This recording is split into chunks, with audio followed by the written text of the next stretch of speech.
मैंने अपनी पत्नी की बातों में आकर अपनी बहन को समुद्र के किनारे छोड़ दिया था, जिसने मुझे माँ बनकर पाला था। अब उसकी दिमागी हालत ठीक नहीं थी। इसी वजह से मेरी पत्नी तंग आ चुकी थी। यही वजह थी कि मैं उन्हें समंदर किनारे छोड़ आया था। जब मैंने घर का सामान समेटना शुरू किया तो मुझे अपनी बहन के संदूक से एक खत मिला। जैसे ही मैंने वो खत खोला, मेरे पैरों के नीचे से जमीन निकल गई, क्योंकि मैं रोहन, मेरी एक बहन थी जिसका नाम पलक था। हम दो भाई बहन थे। हमारे पिताजी हमें तब छोड़कर चले गए थे जब मैं सिर्फ 2 साल का था और मेरी बहन 10 साल की। और फिर जब मैं 8 साल का हुआ तो मेरी माँ भी मुझे छोड़कर इस दुनिया से चली गई थी। दादी ने बोझ समझकर हमें अपने घर से निकाल दिया था। मेरी दीदी मुझे लेकर नाना जी के घर पर आ गई थी। मेरे नाना मेरी दीदी की शादी करना चाहते थे, लेकिन दीदी ने साफ इनकार कर दिया कि अब वो सारी जिंदगी सिर्फ मेरे साथ ही गुजारेंगी। दीदी किसी पर बोझ नहीं बनना चाहती थी, इसलिए वो सारा दिन लोगों के घरों में काम करती थी और मुझे पढ़ा लिखा कर बड़ा इंसान बनाना चाहती थी। उन्होंने मुझे कभी किसी चीज की कमी महसूस नहीं होने दी थी। उस वक्त मुझे लगता था कि मैं अपनी दीदी के बिना एक पल भी जिंदा नहीं रह सकता। मैं उनका हाथ पकड़कर सोता था। वो मुझे बहुत ज्यादा प्यार करती थी। वक्त गुजरता गया और पढ़ लिख कर मेरी एक बहुत अच्छी कंपनी में जॉब लग गई थी। मैंने अपनी दीदी का काम पर जाना भी बंद करवा दिया था। मेरी माँ मेरे नाना नानी की इकलौती बेटी थी और अब मेरे नाना नानी भी इस दुनिया को छोड़कर जा चुके थे। अब उस घर में सिर्फ हम दो लोग ही रहते थे। पहले हमने बहुत परेशानियां देखी थी, लेकिन अब हमारी जिंदगी के बहुत अच्छे दिन आ गए थे। कई सालों के बाद मैंने अपनी दीदी को मुस्कुराता हुआ देखा था। उन्होंने सिर्फ और सिर्फ मेरी वजह से खुद शादी नहीं की थी। मुझे पालने के लिए उन्होंने अपनी पूरी जिंदगी लगा दी थी। अब वो चाहती थी कि मेरी जल्दी से शादी हो जाए और उनका हर ख्वाब पूरा हो जाएगा। नौकरी करते वक्त मुझे एक लड़की पसंद आ गई थी जिसका नाम ईशानी था। वो बहुत ही खूबसूरत, पढ़ी लिखी और जैसा मैं चाहता था बिल्कुल वैसी ही लड़की थी। मैंने अपनी दीदी से अपनी पसंद के बारे में बात की तो उन्होंने एक मिनट भी नहीं सोचा। वो अगले ही दिन बीमार होने के बाद भी रिश्ता लेकर ईशानी के घर पर चली गई थी। रोहन की पसंद मेरी सराखों पर। दीदी ने खुशी से ईशानी का माथा चूमा और अपनी इकलौती सोने की अंगूठी उसे पहना दी थी। शादी की तैयारियां शुरू हो गई थी। दीदी ने अपने लिए एक नया जोड़ा भी नहीं बनवाया था। वही पुराना रेशमी जोड़ा जो उन्होंने सालों पहले किसी की शादी पर पहना था, उसी को धोकर प्रेस कर लिया था। मेरे बेटे की खुशी है, मैं कपड़ों का क्या करूंगी। बहू के लिए और भाभी के लिए मैं अच्छे जेवर बनवाऊंगी। वो नई है, उसे अच्छा लगना चाहिए। वो हर एक को यही कहती थी। लेकिन इस बीच दीदी की तबीयत खराब होने लगी थी। सालों की मेहनत और खामोश डिप्रेशन ने उनके दिमाग पर असर करना शुरू कर दिया था। शादी के कुछ दिन पहले ही उन्हें पहला दौरा पड़ा था, जब अचानक वो सब कुछ भूल गई थी। यहाँ तक कि वो मुझे भी पहचानने से इनकार कर रही थी कि तुम कौन हो, मेरे कमरे में क्यों घुस आए हो, बाहर निकलो यहाँ से, मैं तुम्हें नहीं जानती, इस कमरे से निकल जाओ वरना मैं चिल्लाऊंगी। वो चीखने लगी थी। उनकी आंखों से वो ममता गायब हो गई थी। वहां सिर्फ डर और अजनबियत थी। डॉक्टर ने चेकअप के बाद बताया कि ये डिमेंशिया है, जो बहुत ही दिमागी प्रेशर और पुराने सदमे की वजह से होता है। डर की हालत में वो सब कुछ भूल जाती थी, लेकिन जब वो ठीक होती थी तो उन्हें अपनी बीमारी का एहसास भी नहीं होता था। वो दोबारा ही मोहब्बत करने वाली फिर से माँ बन जाती थी। मेरी शादी हो गई थी। ईशानी घर आ चुकी थी। शुरू के कुछ महीने तो जैसे तैसे गुजर गए थे। फिर दीदी के दौरे वक्त के साथ साथ बढ़ने लगे थे। वो कभी किचन में जलता हुआ चूल्हा खुला छोड़ देती थी, कभी आधी रात को घर का दरवाजा खोलकर गली में निकल जाती थी और कभी ईशानी को देखकर शोर मचा देती थी कि ये चोर है। रोहन, ये क्या मजाक है। तुम्हारी दीदी ने आज फिर मेरे दहेज के कपड़े अलमारी से निकालकर नीचे फेंक दिए और कहने लगी कि ये किसी भिखारी के कपड़े हैं। मैं ये सब और बर्दाश्त नहीं कर सकती। तुम्हें कुछ करना होगा। मैं ये सब बिल्कुल भी बर्दाश्त नहीं कर सकती। ईशानी ने गुस्से से तिल मिलाते हुए कहा था। ईशानी मेरी जान, वो बीमार है, वो जानबूझकर ऐसा नहीं करती, तुम थोड़ा हौसला रखो। मैंने उसे गले लगाकर ठंडा करने की कोशिश की थी। हौसला? रोहन, मैं एक पत्नी बनकर आई थी, नर्स बनकर नहीं। लोग घर आते हैं तो मुझे शर्मिंदगी होती है कि मेरी नंद की दिमागी हालत खराब है। मोहल्ले वाले तरह तरह की बातें करते हैं। मुझे लगता है कि उनके साथ रहकर मैं भी कहीं पागल हो जाऊंगी। या तो इन्हीं किसी पागल खाने भिजवा दो या फिर मैं यहाँ से चली जाती हूँ। और ये मेरा आखिरी फैसला है। इसको ध्यान में रखना रोहन, मैं इन्हें और बर्दाश्त नहीं कर सकती। तुम्हें कुछ न कुछ तो करना ही होगा, वरना मैं इस घर में नहीं रह पाऊंगी। ईशानी के शब्द जहर की तरह लग रहे थे। धीरे धीरे ईशानी की रोज रोज की शिकायतों ने मेरे दिल में जगह बनाना शुरू कर दी थी। मैं जब ऑफिस से थका आ रहा था तो ईशानी के सख्त बातों और तानों का सामना करना पड़ता था। सोसाइटी के लोगों की अजीब नजरें मेरे लिए अब बोझ बनती जा रही थी। मुझे महसूस होने लगा था कि मेरी मेहनत, मेरी जिंदगी का सुकून और मेरा आने वाला कल इस बूढ़ी बीमार औरत की वजह से दांव पर लग गया है। वो औरत जिसने मुझे स्वर्ग दिया था, अब वही मुझे अपनी दुश्मन लगने लगी थी। तुम्हारा इरादा क्या है ईशानी? मैं उन्हें किसी पागल खाने नहीं भेज सकता। लोग बातें करेंगे कि जिस औरत ने मुझे पाल पोस कर इतना बड़ा किया, जिस औरत ने मेरे लिए अपनी पूरी जिंदगी कुर्बान कर दी, मैं उसे इस तरह बेसहारा एक पागल खाने में छोड़ आया हूँ। एक रात मैंने परेशान होकर पूछ ही लिया। हल तो बहुत सादा सा है। उन्हें कहीं दूर किसी दूसरे शहर लेकर जाओ और उन्हें वहीं छोड़ आओ, जहाँ कोई उन्हें नहीं जानता हो, ना उनका पता मिले। अगर ये यहाँ रहेंगी तो हमारी जिंदगी नरक बन जाएगी। देखो रोहन, हमें अपनी जिंदगी जीनी है, हमें अपने आने वाले कल के बारे में सोचना है। कब तक इस बोझ को ढोते रहेंगे? अब तो हमारा बच्चा भी होने वाला है। ईशानी प्रेग्नेंट थी, मैं उसकी बात नहीं टाल सकता था। ईशानी ने मेरे कंधे पर सर रखकर धीमे और प्यार भरे लहजे में कहा था। उस रात में एक पल के लिए भी नहीं सो पाया था। पत्नी की मोहब्बत और नाम के सुकून की ख्वाहिश मुझे अपने दिल की आवाज से ज्यादा ताकतवर महसूस हो रही थी। मैंने फैसला कर लिया था कि मैं अपनी दीदी को किसी ऐसी जगह पर छोड़ आऊंगा जहां से वो कभी भी वापस नहीं आ पाएंगी। शहर का समुंदर इस काम के लिए बेहतरीन था। वहां बहुत भीड़ होती थी और दीदी को अक्सर दिन के वक्त ही दौरे पड़ते थे। आज वही दिन था। मैंने अपनी दीदी से झूठ कहा था कि हम शहर के लिए जा रहे हैं और एक छोटे बच्चे की तरह वो बहुत ज्यादा खुश हो गई थी। उन्होंने अपना एक पुराना जोड़ा पहना हुआ था। रोहन बेटा, सच में तू मुझे समुंदर दिखाने लेकर जा रहा है? तो कितना अच्छा है मेरा बच्चा, मेरा भाई। उन्होंने बहुत मासूमियत से मेरा हाथ थामकर पूछा था। हाँ दीदी, आप बहुत दिनों से घर में कैद थी, आज खूब सैर करेंगे, आज बहुत ज्यादा मजे करेंगे। मैंने उनकी आंखों में झांकने की हिम्मत नहीं की और नजर चुराते हुए कहा था। हम साहिल पर पहुंचे तो वहां पर लोगों की भीड़ लगी हुई थी। समंदर की लहरें शोर मचा रही थी। बच्चे अपने माँ बाप के साथ रेत के घर बना रहे थे। हर तरफ हंसी गूंज रही थी, लेकिन मेरे सीने में खतरनाक खामोशी थी। मैंने दीदी का हाथ मजबूती से पकड़ा हुआ था, लेकिन जैसे ही भीड़ के बीच में पहुंचे तो मैंने महसूस किया कि दीदी का हाथ ढीला पड़ता जा रहा है। उनकी नजरें भटकने लगी थी। उन्हें वहीं परेशानी होने लगी थी। उनका दौरा शुरू हो चुका था। रोहन, ये कहाँ पर आ गए हम? ये इतने लोग कौन है? मेरा घर कहाँ है? उनकी आवाज में कपकपाहट और बेयकीनी थी। यही वो मौका था जिसका मैं इंतजार कर रहा था। मैंने धीरे से जानबूझकर अपना हाथ उनके हाथ से छुड़ा लिया। वो एक लम्हे के लिए हैरान हो गई थी। शायद उन्हें एहसास नहीं हुआ था कि वो सहारा छिन गया है जिस पर वो इतना भरोसा करती थी। रोहन बेटा, कहाँ गए तुम? मेरा हाथ पकड़ लो बेटा, यहाँ बहुत भीड़ है, मैं खो जाऊंगी, मुझे डर लग रहा है। रोहन, मुझे बहुत ज्यादा डर लग रहा है, मुझे मेरे घर पर लेकर चलो। ये तुम मुझे कहाँ पर लेकर आ गए हो बेटा? तुम कहाँ गए? मैं तुम्हें कितनी देर से पुकार रही हूँ। वो पागलों की तरह चारों तरफ देखने लगी थी। मैंने पीछे मुड़कर देखने की हिम्मत भी नहीं की। मैं तेजी से लोगों की भीड़ को चीरता हुआ आगे बढ़ता गया। मेरे चेहरे से ठंडे पसीने बह रहे थे। दिल इतनी जोर जोर से धड़क रहा था जैसे पसलियां तोड़कर बाहर निकल आएगा। पीछे से उनकी उदास आवाज सुनाई दे रही थी। रोहन बेटा, मेरी बात सुनो, मुझे अकेला मत छोड़ो। देखो, मुझे यहाँ छोड़कर मत जाओ। तुम कहाँ चले गए? मुझे मेरे घर पर पहुंचा दो, मेरी बात तो सुनो। लेकिन मैं भागता रहा। मैंने अपनी दीदी को, अपनी जिंदगी को इस बेरहम भीड़ और लहरों के रहम पर अकेला छोड़ दिया था। मैं गाड़ी में आकर बैठा तो मेरा पूरा शरीर कांप रहा था। मैं वापस अपने शहर आ गया था, लेकिन मेरा दिल अभी वहीं उस समंदर की गर्म रेत पर पड़ा तड़प रहा था। घर पहुंचकर ईशानी को बताया तो उसकी आंखों में एक जीत भरी चमक थी। अच्छा है, अब हम सुकून से जी सकेंगे।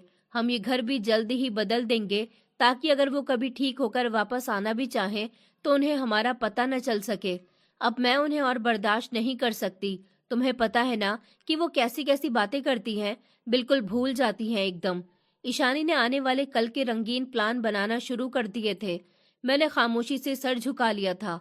मुझे उस वक्त नहीं पता था कि जिस सुकून की खातिर मैंने अपनी दीदी का सौदा किया, वो सुकून अब मरने तक मेरी जिंदगी में कभी नहीं लौटेगा।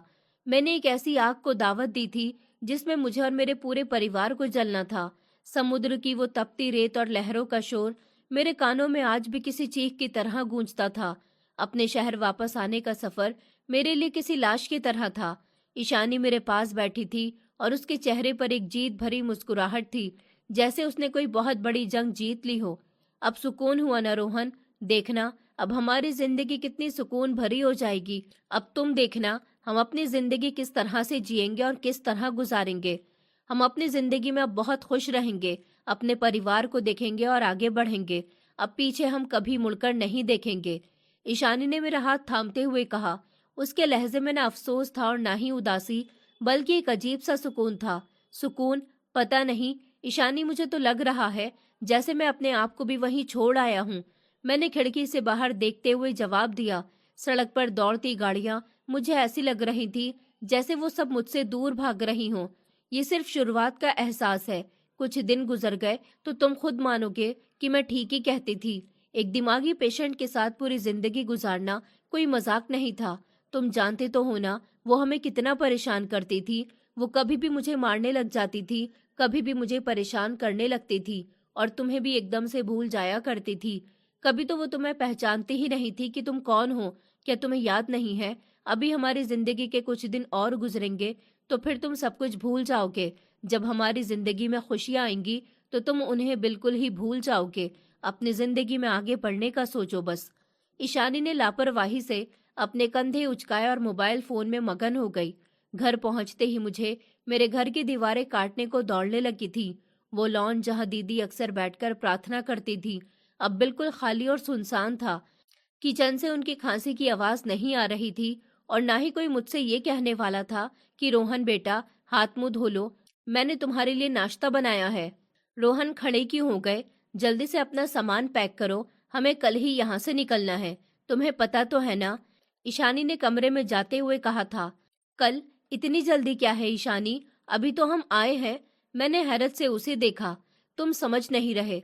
अगर कल को उनकी तबीयत ठीक हो गई और किसी ने उन्हें पहचान कर यहाँ पहुंचा दिया तो हमें ये शहर छोड़कर जाना होगा, या कम से कम ये घर तो पक्का ही बदलना होगा ताकि कोई भी पता न चल सके। अगर वो फिर से आ गई तो मैं तो उन्हें बिल्कुल भी बर्दाश्त नहीं कर पाऊंगी। ईशानी के प्लान इतने गहरे थे कि मैं हैरान रह गया था। अगले 24 घंटे मेरे किसी रोबोट की तरह गुजरे। मैंने घर का सामान समेटा, दीदी की चीज एक कोने में इकट्ठी कर दी। उनका वो पुराना लकड़ी का संदूक वहीं पड़ा था जिसमें वो अपनी सारी जिंदगी छुपाकर रखती थी। मेरा दिल चाह रहा था कि मैं उसे वहीं छोड़ दूं, लेकिन फिर सोचा कि इसमें शायद नाना नानी या फिर मेरे माँ बाप की कुछ पुरानी तस्वीरें होंगी, इसलिए उसे भी गाड़ी में रखवा दिया। हमने उस शहर का वो मोहल्ला छोड़ दिया और शहर के दूसरे कोने में एक नया घर किराए पर ले लिया था। ये घर बहुत बड़ा था, नया था और ईशानी की पसंद का था, लेकिन यहाँ की हवाओं में वो अपनापन नहीं था जो नाना के घर में था। देखो रोहन, ये किचन कितना खूबसूरत है। अब मुझे किसी भी चीज का डर नहीं होगा, किसी के बोलने का डर नहीं होगा। अब मैं आराम से जो चाहूंगी वो करूंगी। ईशानी नए घर के दरो दीवार देखकर बहुत खुश हो रही थी। हाँ, बहुत अच्छा है, मैंने बेदिली से कहा। मेरी नजर बार बार दरवाजे की तरफ उड़ जाती थी, जैसे मुझे उम्मीद हो कि दीदी अंदर आ जाएंगी और कहेंगी कि रोहन बेटा, ये नया घर तो बहुत प्यारा है। रात हुई तो नींद मेरी आंखों से बहुत दूर हो गई थी। बाहर बारिश शुरू हो गई थी। बारिश की हर बूंद जैसे मेरे दिल पर गिर रही थी। मुझे याद आया कि दीदी को बारिश से बहुत ज्यादा डर लगता था। वो कहती थी कि जब बादल गरजते हैं तो मुझे लगता है कि मैं मर जाऊंगी। वो इस वक्त कहाँ पर होंगी? क्या किसी ने उन्हें घर दे दिया होगा? क्या उन्होंने कुछ खाया होगा? क्या वो सो रही होंगी? ये सवाल मेरे दिमाग में हथौड़े की तरह बज रहे थे। अचानक ईशानी की आवाज आई। रोहन, तुम अभी तक जाग रहे हो? क्या सोच रहे हो? सोते क्यों नहीं? कुछ नहीं ईशानी, बस नई जगह है ना, इसलिए नींद नहीं आ रही। मैंने करवट बदल ली। देखो, अगर तुम अब भी इस औरत के बारे में सोच रहे हो तो ये तुम्हारा पागलपन है। उसने जो करना था कर लिया। अब हमें अपने बच्चों की फिक्र करनी चाहिए, ईशानी ने सख्ती से कहा। वक्त गुजरता गया, दिन हफ्तों में और हफ्ते महीनों में बदलने लगे। मैंने खुद को काम में इतना बिजी कर लिया कि सोने का वक्त ही नहीं मिलता था। ईशानी बहुत ज्यादा खुश थी। वो अब अपनी मर्जी की जिंदगी जी रही थी, पार्टियां कर रही थी और दोस्तों के साथ घूम फिर रही थी। लेकिन मेरे अंदर एक जख्म बढ़ता जा रहा था। एक दिन मैं ऑफिस से घर वापस आया तो देखा कि पायल एक पुराने डब्बे के साथ खेल रही थी। वो वहां पर अकेली थी। मेरी बेटी, ये क्या है? मैंने उसके पास बैठते हुए पूछा। पता नहीं पापा, ये इस पुराने डब्बे से निकला है जो स्टोर रूम में रखा हुआ था, पायल ने मासूमियत से जवाब दिया। मेरा दिल जोर जोर से धड़का था। मैं स्टोर रूम की तरफ भागा। वहां दीदी का वो पुराना डब्बा खुला पड़ा था। ईशानी ने शायद सफाई के बीच उसे वहां से निकालकर लॉन में रख दिया था ताकि उसे कबाड़ी वाले को दिया जा सके। मैं डिब्बे के पास बैठ गया। उसमें से वही पुरानी खुशबू आ रही थी जो दीदी के कपड़ों से आती थी। खुशबू और पसीने की एक मिली जुली महक जो सिर्फ एक माँ के शरीर से आ सकती है। मैंने डब्बे के अंदर हाथ डाला। सबसे ऊपर उनकी वो पुरानी चूड़ियां रखी हुई थी जो वो बहुत पहले पहना करती थी। उसके नीचे उनके कुछ पुराने कपड़े रखे हुए थे, वही मखमल के दुपट्टे जो वो सिर पर ओढ़ती थी। रोहन, तुम यहाँ पर क्या कर रहे हो? मैंने कहा था ना कि ये कबाड़ है, इसे निकाल दो। इसे घर में क्यों रख रखा है? इससे बदबू आती है। ईशानी ने स्टोर के दरवाजे पर खड़े होकर नाक चढ़ाते हुए कहा था। ईशानी, ये कबाड़ नहीं है, ये मेरी दीदी की निशानियां हैं। मैंने पहली बार उसे दबे हुए गुस्से से देखा। निशानियां? वो औरत खुद एक बोझ थी और अब तुम उनकी इन पुरानी चीजों को इतनी संभाल कर रख रहे हो। फेंक दो इसे, ईशानी चिल्लाई थी। नहीं, ये नहीं हो सकता, ये सामान यहीं पर रहेगा। मैंने डब्बा बंद कर दिया। मेरा हाथ कांप रहा था। उसी रात मुझे एक अजीब सा ख्याल आया था। मैंने देखा था कि मैं उसी समंदर पर खड़ा हूँ और समुंदर की लहरें बहुत ज्यादा ऊंची हो रही हैं।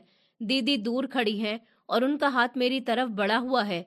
वो कुछ कह रही हैं, लेकिन लहरों के शोर में उनकी आवाज साफ सुनाई नहीं दे रही थी। मैं उनकी तरफ भागता हुआ जाना चाहता था, लेकिन मेरे पैर रेत में फंसे हुए थे। फिर अचानक एक बहुत बड़ी लहर आई और उन्हें बहाकर ले गई। मैं चिल्लाकर उठ बैठा। मेरा पूरा शरीर पसीने से भीगा हुआ था। ईशानी बराबर में सुकून की नींद सो रही थी। मैं उठकर किचन में आया और पानी पिया। मेरा दिल अब मुझे बुराइयां देने लगा था। वो सारे लम्हे जब दीदी ने भूखा रहकर मुझे खिलाया था, जब उन्होंने अपनी बीमारी छुपाकर मेरी खुशियों का ख्याल रखा था, वो सब एक फिल्म की तरह मेरी आंखों के सामने चलने लगे थे। मैंने क्या कर दिया? मैं इतना पत्थर दिल कैसे हो गया? मैं सर पकड़कर वहीं फर्श पर बैठ गया था। अगली सुबह मैंने इरादा कर लिया था कि मैं उस शहर जाऊंगा और उन्हें ढूंढ कर लाऊंगा।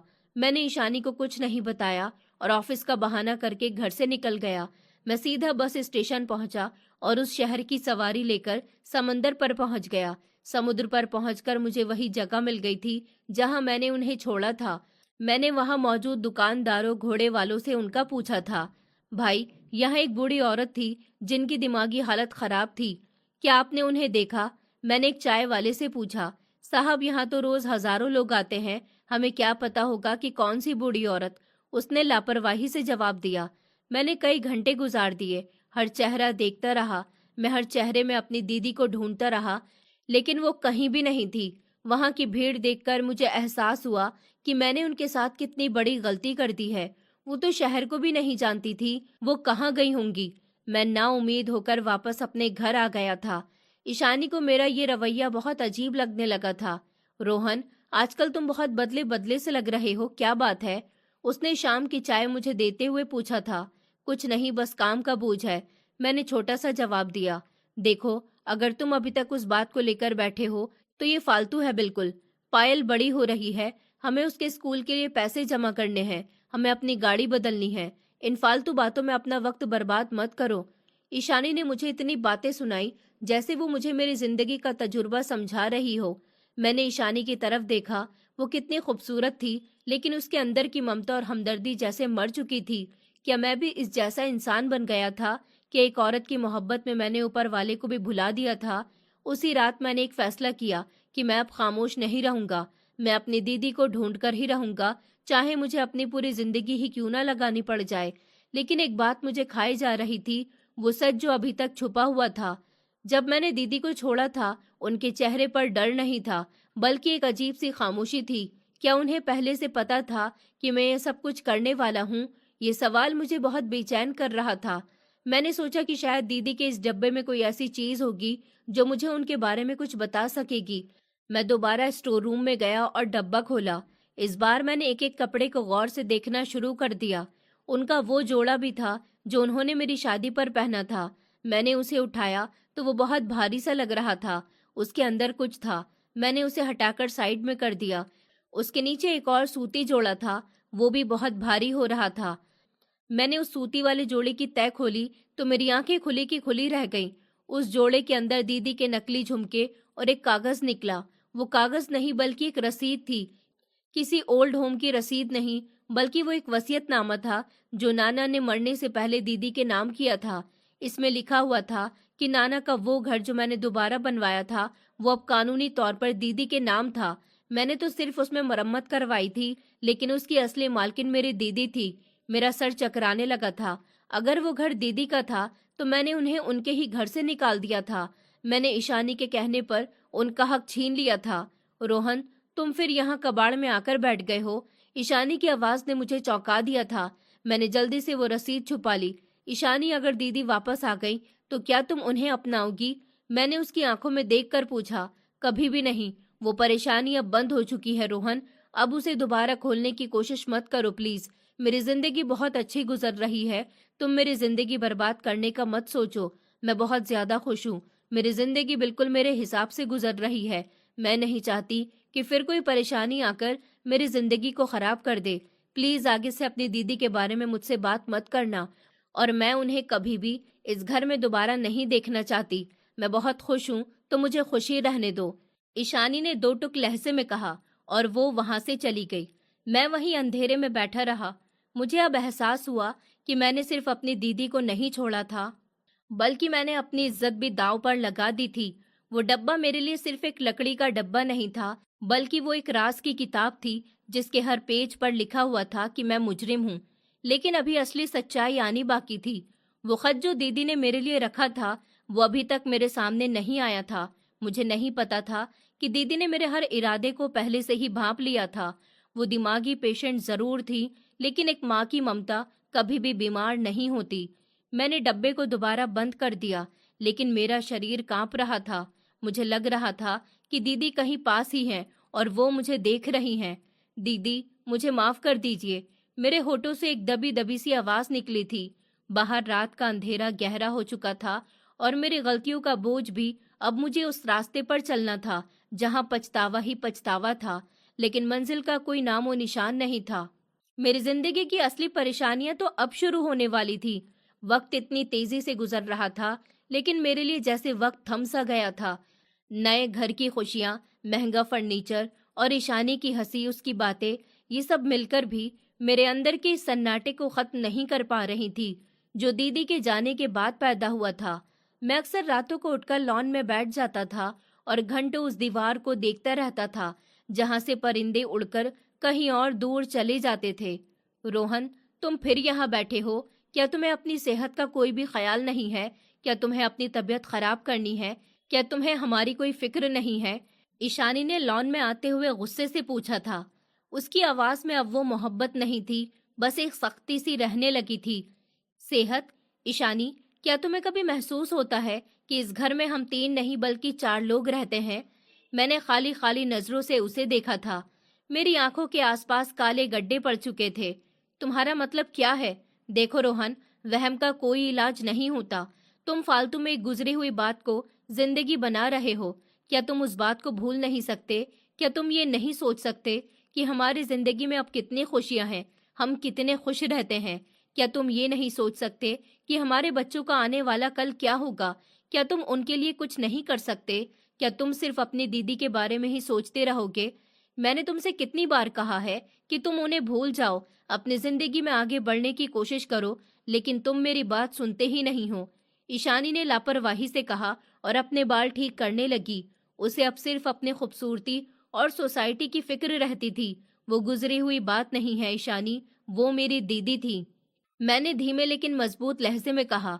मेरे अंदर एक अजीब सी बेचैनी आ रही थी, जैसे कोई चीज मुझे अंदर ही अंदर खा रही हो। दिन गुजरने के साथ साथ मेरी हालत भी बदलने लगी थी। ऑफिस में काम के बीच अक्सर मैं खो जाता था। एक बार तो बॉस ने मुझे फाइल देते हुए 3 बार पुकारा था, लेकिन मैं कहीं और ही गुम था। मुझे ऐसा लगता था जैसे कोई मुझे पुकार रहा है। वही आवाज, वही लहजा, रोहन बेटा, मेरा हाथ पकड़ लो। एक शाम जब मैं घर आया तो पायल लॉन में अकेली बैठी रो रही थी। उसके घुटने पर चोट लगी हुई थी और खून बह रहा था। ईशानी कमरे में किसी से फोन पर हंस हंस कर बातें कर रही थी।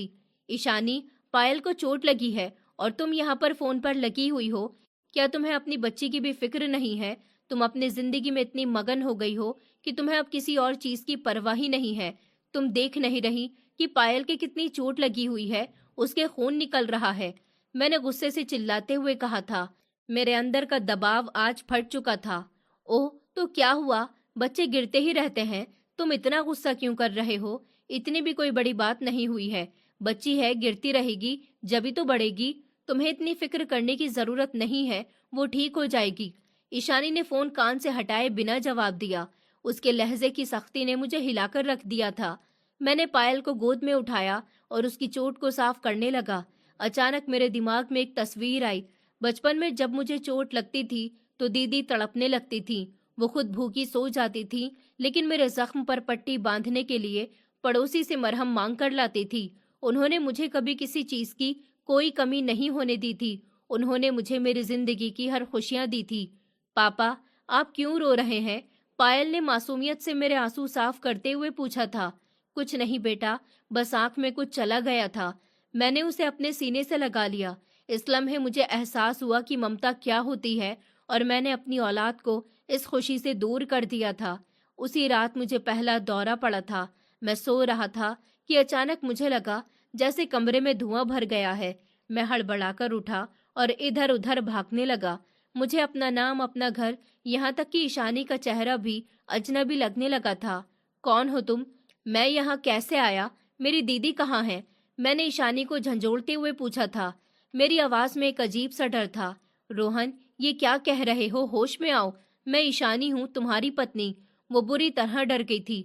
कुछ मिनट बाद मैं नॉर्मल हुआ तो मुझे कुछ याद नहीं था कि मैंने क्या किया, लेकिन ईशानी के चेहरे पर डर साफ नजर आ रहा था। ये बिल्कुल वही डर था जो दीदी के चेहरे पर होता था। पछतावे ने अब मेरी दिमागी हालत पर असर करना शुरू कर दिया था। डॉक्टरों ने मुझे ट्रॉमेटिक स्ट्रेस बताया था, लेकिन मैं जानता था कि ये मेरे साथ वही हो रहा है जो मैंने किसी के साथ किया था। ये तो अभी शुरुआत थी। रोहन, तुम ठीक हो ना? कल रात तो तुम बहुत अजीब बातें कर रहे थे। अगले दिन नाश्ते पर ईशानी ने हिचकिचाते हुए पूछा। मुझे कुछ याद नहीं ईशानी, बस ऐसा लगता है जैसे मेरा दिमाग 2 हिस्सों में बट गया है। एक हिस्सा बीते हुए कल में भटक रहा है और दूसरा आज से डरा हुआ है। मैंने चाय का कप पकड़ते हुए कहा। मेरे हाथ हल्के हल्के कांप रहे थे। देखो, तुम्हें आराम की जरूरत है। हम कुछ दिन के लिए शहर से बाहर चलते हैं। तुम बिल्कुल ठीक हो जाओगे जब तुम्हें बाहर की हवा लगेगी। ईशानी ने मशवरा दिया, लेकिन मैं जानता था कि वो खुद इस माहौल से भागना चाहती थी। कुछ दिन बाद मैं दोबारा उसी शहर गया जहां मैं अपनी दीदी को छोड़कर आया था। इस बार मैं किसी को बताए बिना निकला था। समंदर पर वही भीड़, वही लहरों और वही दर्द था। मैं घंटों उस जगह पर खड़ा रहा जहां मैंने आखिरी बार अपनी दीदी का हाथ छोड़ा था। भाई, आप यहाँ रोज आते हैं, किसी को ढूंढ रहे हैं क्या? एक बूढ़े घोड़े वाले ने मुझसे पूछा। उसकी आंखों में हमदर्दी थी। हाँ, मेरी दीदी खो गई हैं, मैंने उदासी भरी आवाज में जवाब दिया था। भाई, यहाँ जो खो जाता है वो दोबारा नहीं मिलता। या तो समंदर उसे ले जाता है या फिर ये बेरहम शहर के लोग। लेकिन एक औरत थी, कुछ महीने पहले यहाँ बैठी रो रही थी। उसे कुछ लोग अपने साथ लेकर गए थे। उसने धुंधली याददाश्त पर जोर डालते हुए कहा। लोग? कौन लोग? कहाँ ले गए? मैंने तड़पकर उसका कंधा पकड़ लिया था। पता नहीं साहब, कोई गाड़ी आई थी, शायद ओल्ड एज होम वाले लोग थे। उसने लापरवाही से कहा। मैंने उस शहर के हर हॉस्पिटल, हर ओल्ड एज होम, हर थाने के चक्कर लगाए। मैं उनकी तस्वीर दिखाता, सब लोगों को पैसे देने की कोशिश करता, लेकिन जवाब हर जगह एक ही मिलता था कि ऐसी बहुत सी औरतें आती हैं, आपके पास कोई ठोस निशानी नहीं है। मैं तोड़ चुका था। मैं वापस अपने घर आया तो ईशानी ने मुझसे झगड़ा करना शुरू कर दिया। उससे मेरा झगड़ा और बढ़ गया था। वो अब मेरे दिमाग की हालत से तंग आ चुकी थी। रोहन, मैं अब इस पागलपन को और बर्दाश्त नहीं कर सकती। तुम हर वक्त अपने दीदी के बारे में बातें करते रहते हो। तुमने खुद उन्हें छोड़ा था, अब ये ड्रामा क्यों कर रहे हो? क्या तुम्हें याद नहीं है कि तुम उन्हें कैसे छोड़कर आए थे? अब तुम इतना परेशान क्यों रहते हो? ईशानी ने गुस्से से अपना बैग बेड पर पटका। ड्रामा नहीं है ईशानी, ये मेरा दिल है, तुम नहीं समझोगी, क्योंकि तुमने कभी मोहब्बत की ही नहीं, तुमने सिर्फ जरूरत पूरी की है। मैंने भी सख्ती से उसे जवाब दिया था, मोहब्बत, अगर मैं तुमसे मोहब्बत नहीं करती तो तुम्हारे इस बीमार दिमाग के साथ अब तक तुम्हारे साथ नहीं रहती। पायल पर क्या असर पड़ रहा है, क्या तुम्हें इतना अंदाजा भी है? वो अब तुमसे डरने लगी है। ईशानी की ये बात मेरे दिल पर किसी तीर की तरह लगी थी। पायल के कमरे में गया तो वो अपनी किताबों में गुम थी। मुझे देखकर वो एक लम्हे के लिए रुक गई थी, फिर वो दोबारा से पढ़ने लगी थी। मैं उसके पास बैठा और उसके सर पर हाथ रखा। मेरी बेटी, आप मुझसे नाराज हो? मैंने उससे प्यार से पूछा। नहीं पापा, बस मुझे डर लगता है जब आप गुस्सा करते हैं या आप कुछ भूल जाते हैं। उसने मासूमियत से मेरी तरफ देखा। उसकी आंखें बिल्कुल मेरी दीदी जैसी थी। इस बीच ईशानी ने घर में बदलाव करना शुरू कर दिया था। उसे लग रहा था कि शायद घर का माहौल बदलने से मेरी तबीयत ठीक हो जाएगी। उसने पुराना सामान कबाड़ में निकालना शुरू कर दिया। एक दिन मैं जब ऑफिस से आया तो देखा कि लॉन में वो पुराना डिब्बा फिर से खुला पड़ा है और ईशानी उसमें से दीदी के पुराने कपड़े निकालकर एक तरफ फेंक रही है। ईशानी, ये तुम क्या कर रही हो? मैंने तुमसे मना किया था ना कि इस डब्बे को हाथ मत लगाना, मैं चिल्लाया था। रोहन, ये कबाड़ है, इससे बदबू आती है। मैं नई अलमारी बनवा रही हूँ, हमें इस लकड़ी की जरूरत नहीं है। ईशानी ने लापरवाही से एक पुराना दुपट्टा जमीन पर फेंका। मेरा खून खौल उठा था। मैं खामोश रहा। मैंने छुपकर वो कपड़ा उठाना शुरू कर दिया। पुराने मलमल के दुपट्टे, वही खूबसूरत कपड़े। अचानक मेरी नजर एक ऐसे जोड़े पर पड़ी जो बिल्कुल नीचे दबा हुआ था। ये वो जोड़ा था जो दीदी अक्सर पहना करती थी। उसका रंग बिल्कुल उड़ चुका था, लेकिन उसकी तह में कुछ अजीब सा भारीपन था। मैंने उसे